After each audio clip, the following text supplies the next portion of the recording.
గూగుల్లో మన పేజ్ టాప్లో రావాలి అంటే ఎస్సీఓ అనే స్కిల్ కంపల్సరీ ఉండాలి. మీరు ఎప్పుడైనా గూగుల్లో ఏదైనా టాపిక్ సెర్చ్ చేసినప్పుడు టాప్లో వచ్చిన రిజల్ట్స్ని చూస్తారు కదా. సో అలా టాప్లో కనిపించడం కోసమే ఎస్సీఓని యూజ్ చేస్తారు. ఎస్సీఓ అంటే సెర్చ్ ఇంజిన్ ఆప్టిమైజేషన్.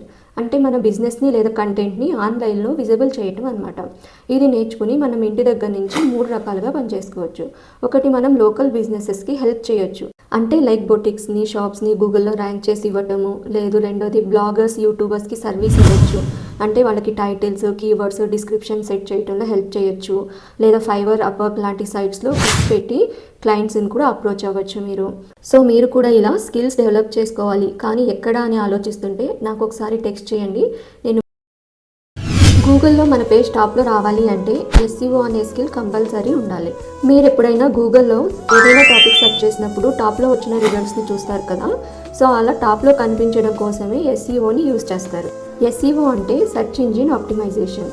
అంటే మన బిజినెస్ని లేదా కంటెంట్ని ఆన్లైన్లో విజిబుల్ చేయటం అనమాట. ఇది నేర్చుకుని మనం ఇంటి దగ్గర నుంచి 3 రకాలుగా పనిచేసుకోవచ్చు. ఒకటి, మనం లోకల్ బిజినెసెస్కి హెల్ప్ చేయొచ్చు.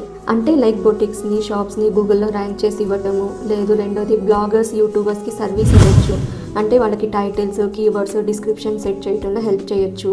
లేదా ఫైవర్, అప్వర్క్ లాంటి సైట్స్లో పిక్స్ పెట్టి క్లయింట్స్ని కూడా అప్రోచ్ అవ్వచ్చు మీరు.